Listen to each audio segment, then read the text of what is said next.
Assalamualaikum warahmatullahi wabarakatuh. Waalaikumsalam. Selamat pagi. Eh, Selamat bertemu kembali dengan TV Kader Bangsa yang telah lama tidak tayang, dan pada hari ini kita mulai tayang kembali. Sekedar flashback ke belakang, bahwa TV Kader Bangsa ini dimiliki oleh Yayasan Kader Bangsa Wasalim. Nah, untuk seperti apa dan bagaimana kiprah dari Yayasan Wasalim ini, kita akan tanyakan dulu kepada pendiri, founder dari Yayasan Wasalim, Bapak Gus Heriwono. Silakan Pak untuk menjelaskan apa dan bagaimana Yayasan Wasalim ya. Oke. Baik, terima kasih Mas Koko. Ya, ini udah lama karena banyak aktivitas ya yang di luar dugaan, dan sekarang lagi banyak kegiatan yang sudah tidak lagi kena COVID. Jadi aktivitas TV Kader Bangsa ini kan sebetulnya sejak saat COVID ya, COVID kita ada di sana.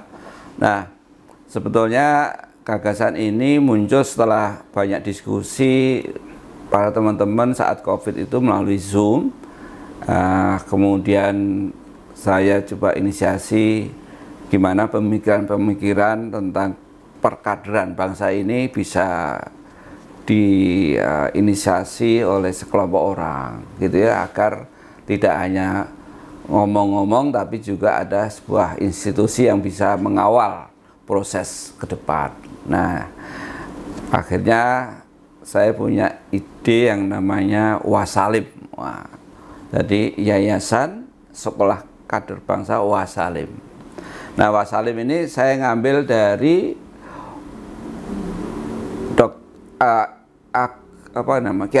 Kiai Haji Agus Salim dan Dr. Wahidin Sudirohusodo. Jadi Wasalimnya itu Wahidin Sudirohusodo, Salimnya Agus Salim.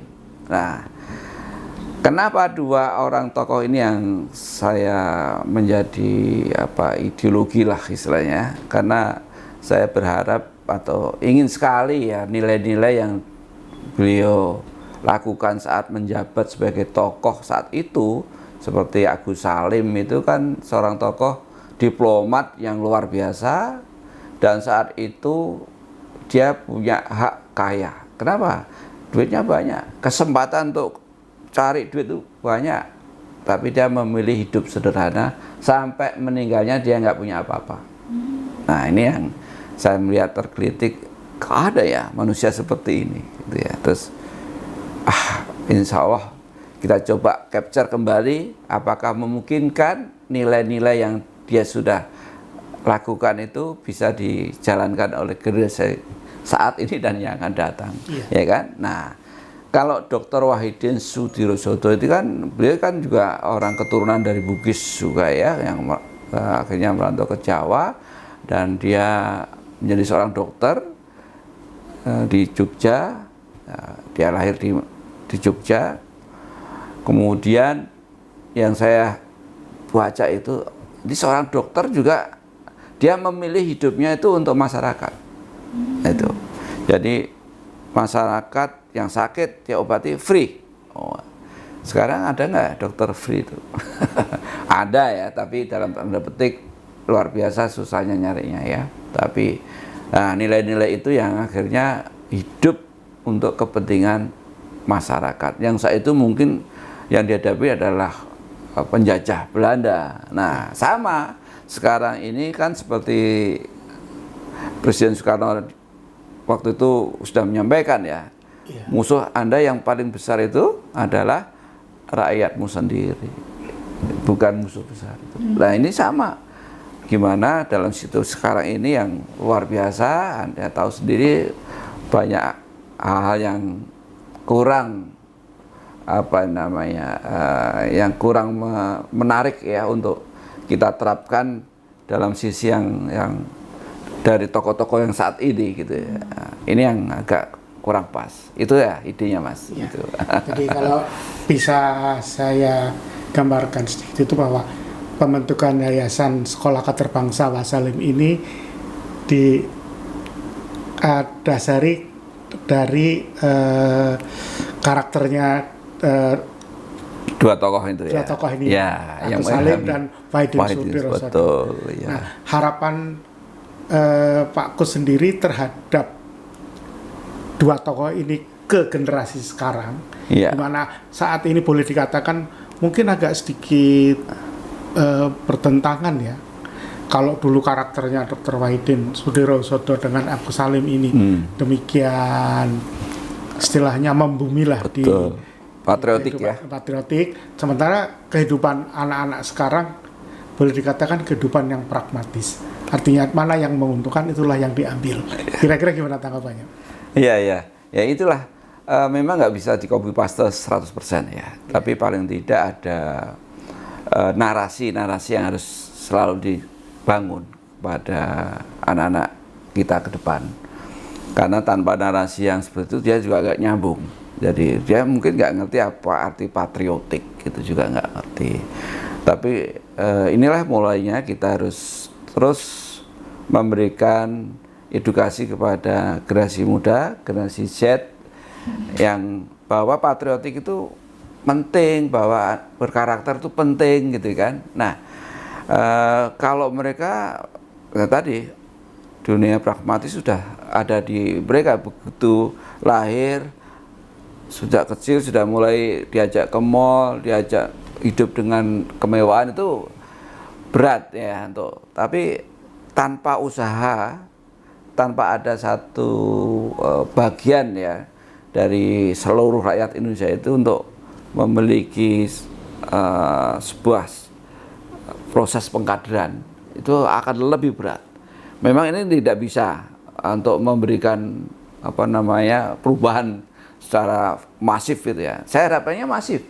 Nah, orang mengatakan seringkali kan hari gini bicara karakter. Iya. Ya kan, ya kan? Seringkali kan gitu. Hari gini bicara karakter, wah mimpi siang bolong gitu, gak mungkin. Nah, itu tapi saya enggak apa-apa. Yang penting kita lakukan yang terbaik untuk pendidikan karakter pada anak-anak kita. Ya. Gitu. Ya. Menarik sekali Pak apa yang disampaikan. Nah, sekarang tanggapan dari Gen Z sendiri gimana nih terhadap apa yang tadi disampaikan oleh Pak Gus ya, bahwa ini pembentukan karakter itu kan sangat perlu untuk pembentukan kedepannya. Sementara kita tahu Gen Z sekarang kayaknya apa sih seperti apa yang dikatakan oleh karakter itu barang apa sih? Oke. Sementara ya. Ya, maaf Bapak. Iya. Oke, mungkin tadi menyambung sama yang sudah dijelaskan Pak Kus. Menurut aku sekarang memang Gen Z itu kebanyakan apatis, Pak. Oh gitu ya. Cuek. Cuek. Menurut aku. Cuek. Apalagi meskipun kita sedari kecil sudah diajarkan di sekolah mungkin ya Pak, adanya mungkin pelajaran-pelajaran tentang patriotik seperti itu juga ada. Tapi kesini-sini Pak, yang tadi lingkungan itu kan sangat berpengaruh tentang karakter kita. Ternyata sejauh ini dengan adanya gadget, dengan adanya mungkin COVID kemarin ya Pak, kita kan dituntut untuk apa-apa sendiri. Kita tidak, sosialisasi kita dibatasi lah. Jadi makin kesini Gen Z tuh merasa, kalau aku ya lebih ke apatisnya tuh agak tinggi Pak, agak tinggi. Nah aku mau nanya juga ke Pak Kus, sebenarnya karakter apatis itu termasuk ke dalam karakter yang negatif gak sih untuk saat ini? Yang aku rasakan Gen Z sekarang, kita nggak menutup kemungkinan kita punya karakter yang positif, enggak. Tapi untuk yang apatis ini sebenarnya ada sisi positifnya nggak sih Pak gitu? Apatis kan pemahamannya itu orang yang tidak mau tahu. Kan? Cuek, kemudian pokoknya lu gua gitu kan. Nah, betul Pak. Jadi kalau dari perspektif itu apatis itu dibolehkan juga, nggak ada masalah. Tapi masalahnya ketika orang itu nggak ada teman, nggak memahami orang lain, daya empati nggak ada, ini diri saya akhirnya rusak sendiri. Jadi orang yang apatis itu merusak dirinya sendiri. Nah, nanti nggak ada orang yang dia sikapnya itu apatis bisa menjadi seorang tokoh di lingkungannya. Satu ya. Yang kedua, nggak bermakna. Ya, nggak bermakna untuk dirinya maupun untuk orang lain suatu saat. Nah itu orang-orang yang apatis, kamu tahu lah, you. Karena dia nggak ada empati. Empati itu rasa semacam rasa kasihan, rasa menolong kepada orang lain. Itu nggak ada sama sekali. Karena itu orangnya apatis.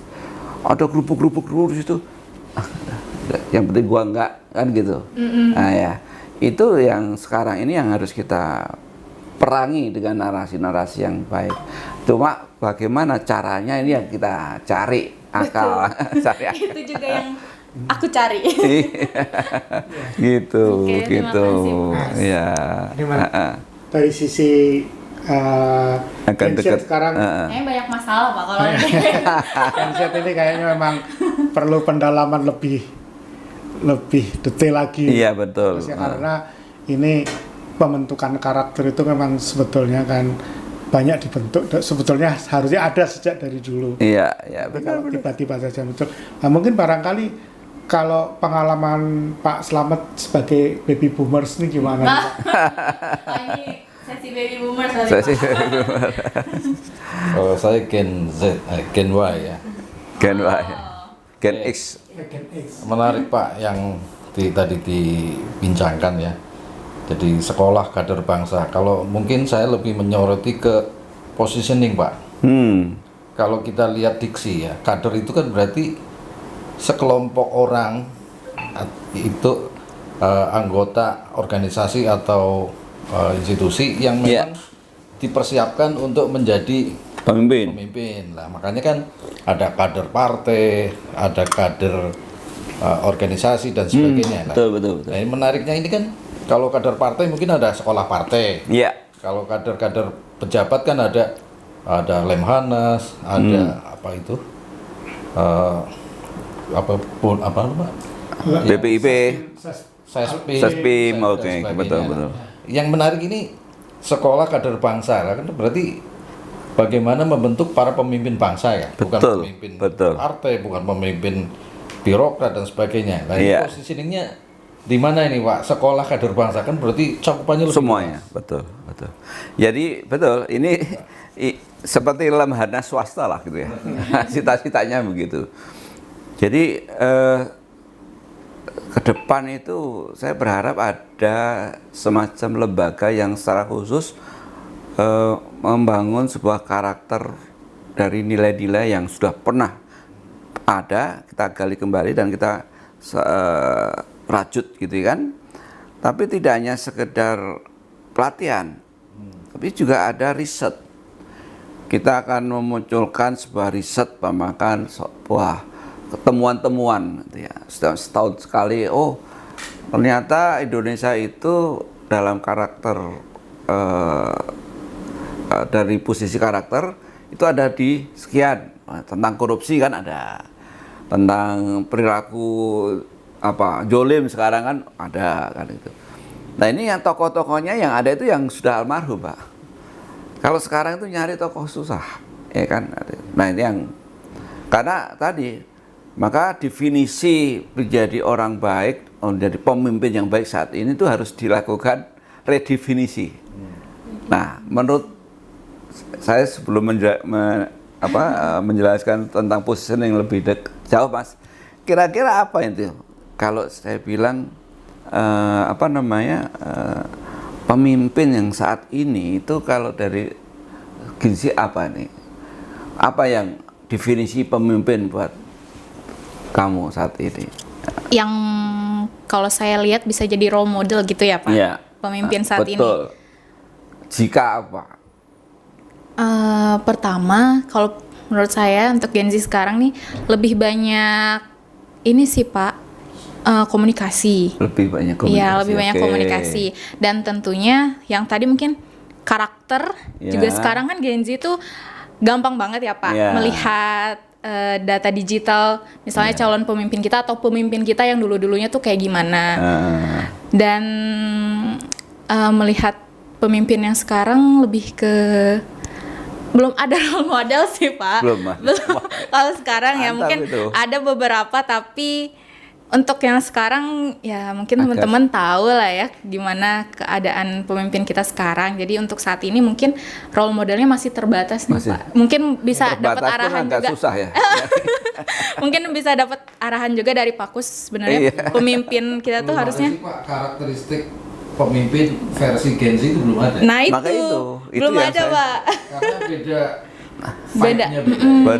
Betul. Mungkin salah satu kan kalau pemimpin ya yang harus banyak memberi gitu kan ya kan bisa dia nggak pernah ngasih Pak, pelit.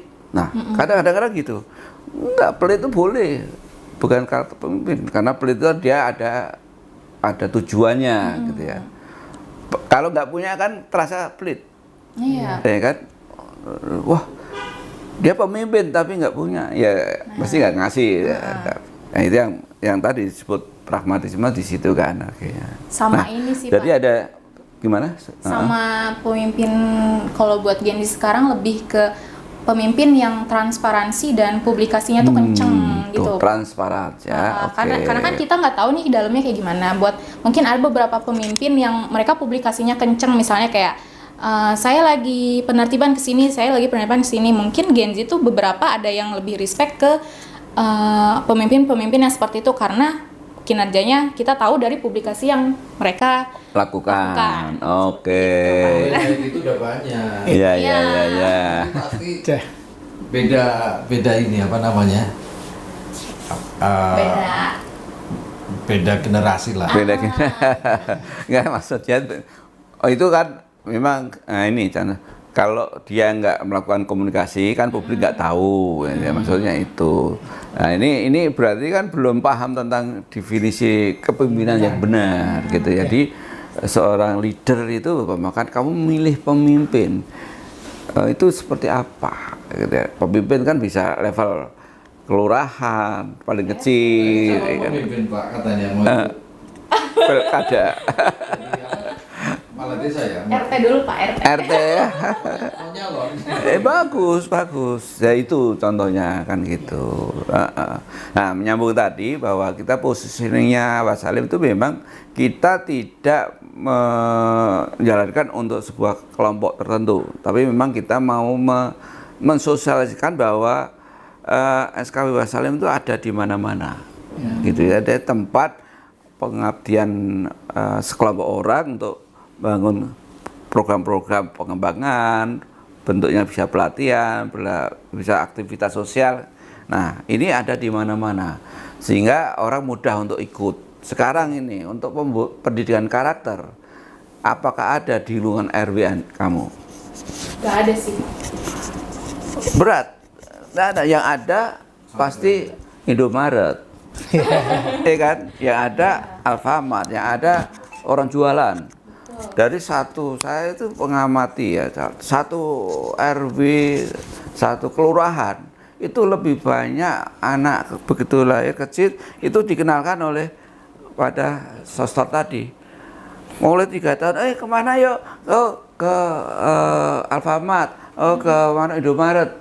Sampai anak itu paham bahwa hidup itu dari rumah ke Indomaret, hidup itu dari nggak ada tempat lagi. Nah, karena di sini tidak banyak orang-orang yang ya termasuk menurut saya di pemerintah sendiri belum membuat sebagai itu bagian dari strategi pengembangan kader bangsa. Jadi kader bangsa di sini semua lah Mas ya. Tidak partai juga boleh, untuk kelompok-kelompok keagamaan boleh, semua boleh. Karena di sini ada beberapa nilai yang semuanya universal. Kita perspektifnya bukan agama, bukan juga partai, bukan, tapi semua orang bisa menjalani itu, gitu.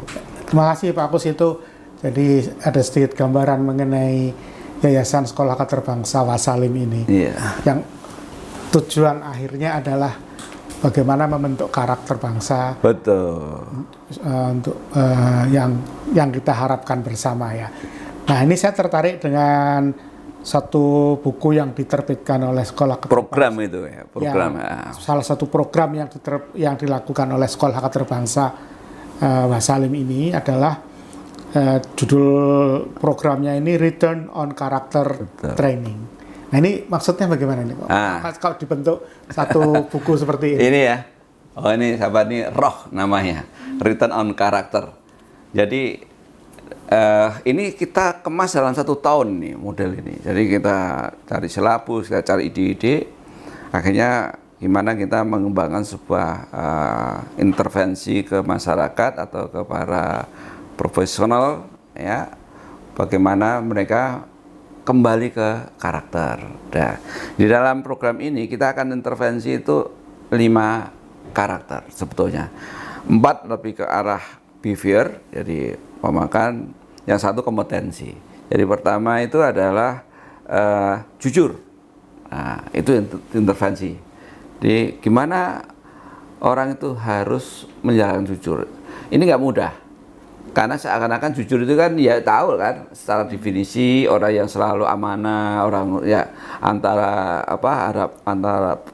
perkataan dan perbuatan itu saja. Itu kan definisi. Tapi bagaimana orang itu dalam posisi tertentu dia ada istilahnya klik ya, kembali calling gitu ya. Itu jujur. Kemudian yang kedua adalah peduli. Ya, orang harus peduli tadi. Nggak boleh apatis, ya kan? Ada tetangga sakit, bodo amat, yang penting saya enggak, ya kan gitu. Ini kan aneh. Dipeduli, ada sampah di jalan, kita harus peduli. Ada masalah kemiskinan, masalah sosial, masalah politik, itu juga harus peduli, gitu kan? Jadi nggak boleh. Nah, peduli ini kita kaitkan dengan masalah keadilan sosial. Kalau orang itu peduli, dia ada rasa keadilan di situ. Ya. Yang ketiga adalah masalah disiplin. Wah, ini penting. Disiplin itu harus menjadi roh, menjadi perilaku yang harus dijalankan sejak usia dini. Nah, kalau orang dewasa apa yang dia harus lakukan? Disiplin itu ibu perilaku dalam keberhasilan. Ya, saya ingat semua tokoh-tokoh bisnis yang besar, ya, termasuk Pak Yahya sebagai bos, pernah menjadi bos di BCA, ya. Kemudian siapa lagi, Ciputra dan segala, saya baca-baca, disiplin. Itu yang menjadi roh kesuksesan orang, termasuk bisnis apapun, ya, termasuk berperilaku apapun, mau jadi apapun, disiplin menjadi pangkal keberhasilan. Yang terakhir, berani, sikap berani. Jadi udah orang itu biar jujur, dia peduli orang, udah disiplin, tapi kalau nggak berani, nggak bisa. Maka muncullah orang-orang yang berani, itu yang akhirnya menjadi pemimpin negeri ini. Di salah satu. Yang terakhir itu kompeten. Nah, kompeten itu keahlian, ya, punya keahlian apa? Yang disinggung di sini adalah kepemimpinan, kemudian komunikasi, ya kan? Kemudian ini wajib dilakukan. Jadi ada 2, komunikasi dan empati. Ini jadi tiga sebuah kompetensi yang harus dikembangkan. Jadi prinsipnya di situ sih. Jadi 4 value dan 1 kompetensi. Itu. Ya. Masih Pak. Ikhtiar itu. Ya. Kita jadi ini maksud diterbitkannya program roh ini adalah untuk membentuk karakter dengan berpijak pada 4 value dan 1 kompetensi. Iya, betul. Nah, kira-kira implementasinya nanti dalam, ini kan berarti kan dalam bentuk training, Pak. Training. Nah, implementasinya bagaimana nih terhadap penerapan 4 value plus 1 kompetensi itu? Iya, nanti memang ada program dilatih seperti ada beberapa kan kepemimpinan gitu kan ada pelatihan kepemimpinan, kewirausahaan. Nah, ini roh, kembali ke karakter. Itu ada model. Jadi biasanya kita lakukan selama 3 hari. Tapi banyak teman yang minta 2 hari saja, gitu kan? Karena untuk investasi waktu 3 hari agak berat. Ya udah nggak apa-apa. Nah, kita kemas di situ. Disinilah letak bedanya dengan model pelatihan yang lain.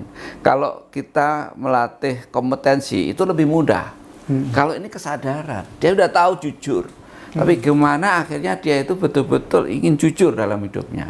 Ya. Dan organisasi sangat menikmati ketika perubahan itu ada di ya. Nah, kan nggak mudah. Tapi ini sudah kita punya konsepnya, kita punya teknisnya, sehingga insya Allah anak itu begitu atau orang-orang itu yang ikut, dia akan kembali meng-calling dirinya bahwa saya harus berperilaku jujur. Disiplin itu kan gampang.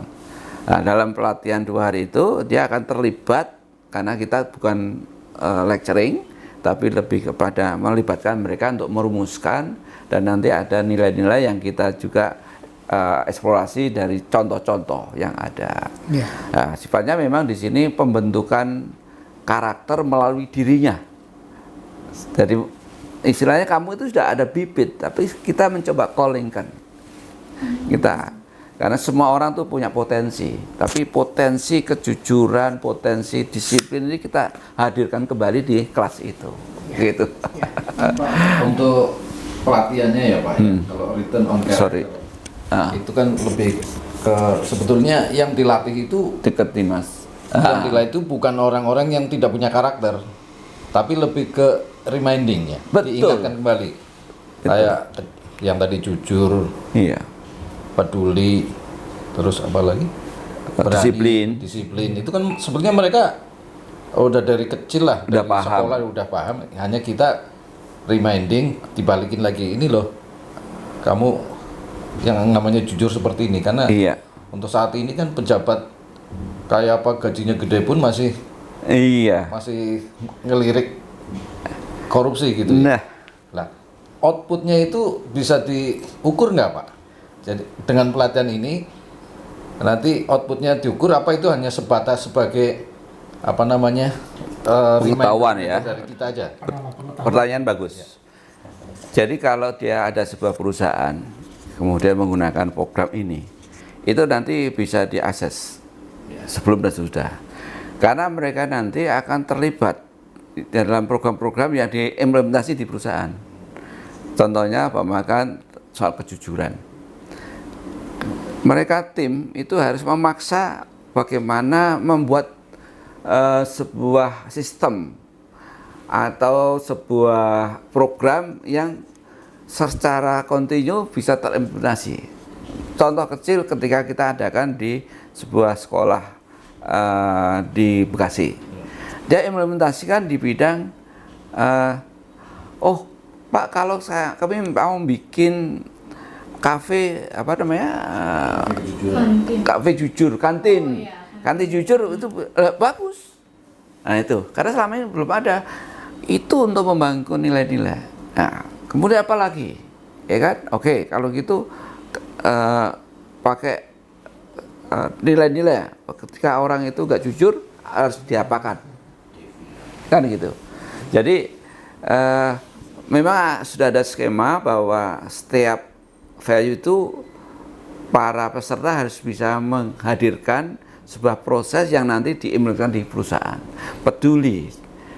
Gimana nih? Sehingga mereka nanti secara terstruktur di organisasi ya, kamu kan sudah ikut roh. Dia akan malu kalau dia nggak menjalankan itu. Jadi kayak emblem gitu ya. Karena nanti di situ kita coba dengan emblem. Nanti kayak tadi ya. Oh, udah ikut roh.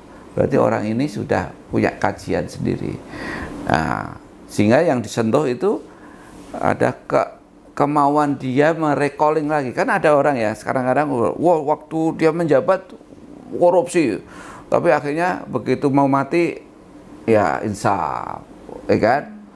Seakan-akan ngomongnya selalu jujur itu, padahal dulu korupsi, kan gitu. Ada juga kan pejabat yang begitu kan, pejabat. Sampai berani, saya berani sumpah dengan Quran ditangkap kan? Iya, kan ada itu salah satu tokoh dari partai apa itu yang dia bilang kok wah ngasih tahu ke generasi muda gitu kan, padahal dia koruptor, tapi seakan-akan dia menjadi ya kan itu kan. Itu kebetulan aku hadir Pak di seminarnya. Ya kan, jadi memang tapi mungkin itu sudah dapat hidayah. Nah persoalannya yang berat itu tadi mampukah konsep ini memberikan hidayah pada anak usia produktif. Itu yang tantangan kita, Iya. ya kan? Tapi kalau nggak itu, Banyak yang nah itu jadi kok. pemimpin gara-gara ngelihat backgroundnya Nah. 1 tahun menjabat udah punya ini, udah punya itu. Itu. Orientasinya sudah orientasi material. Iya, Itu. orientasinya udah material Pak. Apalagi sekarang juga banyak isu-isu. Ya udahlah kita jadi koruptor aja, paling kan penjara juga beberapa tahun doang. Oh, gitu ya? Iya. Oh. Karena beberapa aku ngobrol sama teman-teman ojol kalau pulang kerja gitu ya Pak. Kadang mereka juga ada yang mungkin karena mereka berimbas gitu ya Pak. Katanya, iya ya Mbak, mungkin sekarang kayaknya jadi koruptor enak dapat korupsi berapa ratus miliar tapi dengan misalnya kurun waktu penjaranya hanya 10 beberapa tahun, 5 tahun. Ya, wah. udah bisa cukup untuk bikin keluarga senang selamanya. Itu dari masyarakat mungkin ya Pak. Iya. Terus menarik sekali sebetulnya nih ya. Kalau Devira sebagai generasi X ya sekarang ini. Z ya. Oh Z ya. Iya, kan Z ya. Generasi Z. Kira-kira tanggapannya gimana terhadap program Roh ini? Ya. Gimana? Untuk program Roh ini menarik sekali sih Pak. Yang tadi Pak Kus juga udah bilang di sekarang tuh ada nggak sih orang-orang yang